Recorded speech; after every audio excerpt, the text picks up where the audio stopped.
Hello everyone and welcome to Mathematics, where this channel is able to help you to build up your habit incorporating a question a day in mathematics. So for today's video, we will look at a question from Form 5 Chapter 1 Circular Measure. So before we begin, y'all can try it out by yourself first.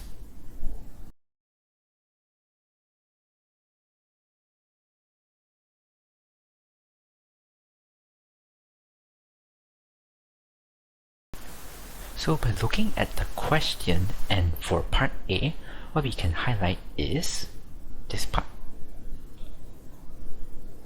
and this. Okay, so I'm going to draw these two information to the diagram. So one of the information they are given us is the straight line BA is actually the tangent to the circle ACP. So this means that the tangent and the radius, which is OA, is perpendicular to each other. That's why there's a 90 degree here. And they're also given us an angle, which is AOP is 113.56, which is here. So now what we are trying to find is the difference of BO and BA. And we have to state our answers into two decimal place.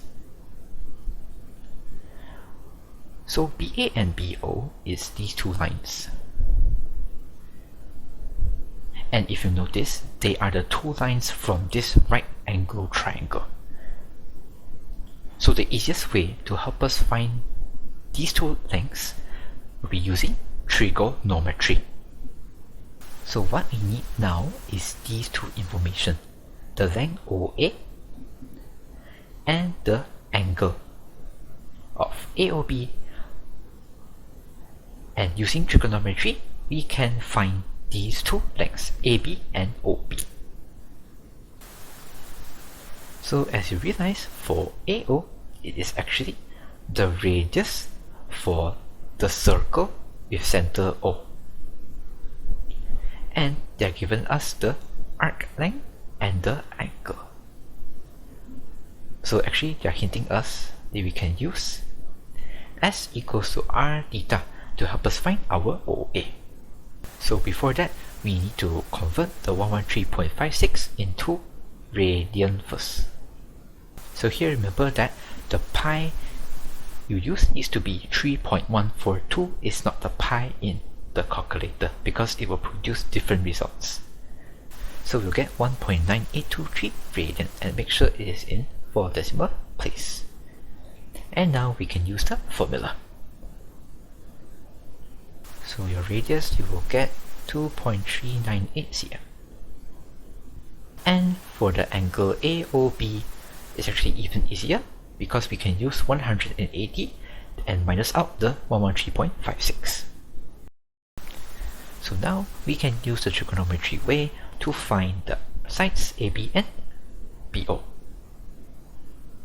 So from this angle's perspective, BA is the opposite side, OA is the adjacent side, and OB is the hypotenuse. So to find BA, we can use tan, because it's O divided by A. And to find BO, we can use cos, because it's A divided by H. Right, so BA will be 5.499 and BO will be 5.999 cm. And to find the difference, it will be 0.5 cm.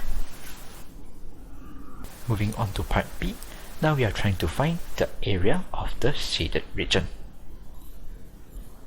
So here we will use the normal way that we use, which is the big area minus out the unimportant smaller areas.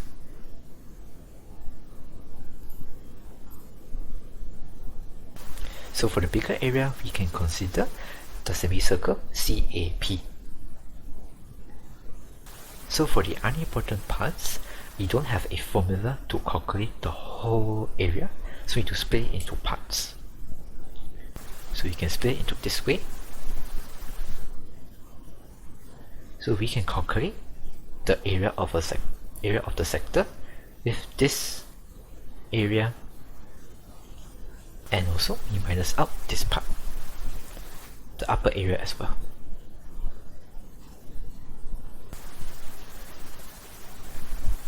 So this would be our way to calculate the area. So the semicircle minus out the sector minus out the upper area. So for a semicircle, we can use 1 over 2 pi r square because it's a half circle, and for the radius we can use here, which is 2.398, which we found in part A, and we minus out the area of the sector. So it's 1 over 2 r square theta. So to find the radius, we need to consider the length for this line. AP is actually included one of the lengths in the triangle AOP. So if you're going to draw it out, it'll be something like this. You can see that both of these lengths actually cover the angle. So they are suggesting us to use cosine rule to help us find out the length AP. So by calculating, the radius would be 4.012. And for the theta, which is here, APC. And to find this, we can use a technique from modern maths, which is, so there was a concept in modern maths whereby if these 2 points A and C are connected to O, which is the center, and a point in the circumference, let's say for this question is P, their angles are related. So meaning, if the angle here is 2x, the angle here we need to divide by 2.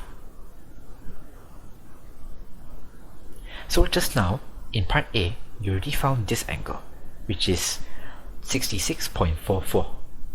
So now, to find APC, we can just divide this value by 2. So here, divided by 2 to be 33.22. So since we are using the area formula, we need to convert the degree to radian, and it will become 0.5799 radians. So for the last shape, we don't have a formula specifically to find the area. So now we need to do is, we need to use the bigger shape minus smaller shape to find this area. So the bigger shape we can consider for this area would be this sector. And we minus out the triangle at the bottom. Right? So we need to find this shape, we need to find another 2 shapes, which is the area of the sector and the triangle. So for this area, we can use 1 over 2 r squared theta. So r and theta we have already found in part A, which is, here it would be 3.98, and here you already found, which is 1.9823 radian. And for the triangle, we can use 1 over 2 AB sine C, which is from Form 4 Chapter 9 formula. So the information, we already have the radius here, which is 2.398, and the angle in degree format is 113.56. So if using these 2 sides and the angle between them, we can use this formula. And finally, the answer would be 1.303 cm square. And we have finally completed this question. So for this video's take-home point, which is, we need to, when we are finding the area of the shaded region, we can split it in 2 parts. Okay, so for this one, we use the bigger area to minus out these 2 areas first. But since this area we could not use a formula to figure out, so we need to use the same way to find this area, which is bigger shape minus out the smaller shape. So if you are interested in this questions answer scheme, you can click the link in the video description, and you feel this video is beneficial to you, please give a like, subscribe, and share it to your friends and classmates. So I'll see you all very soon in the next video. Thank you.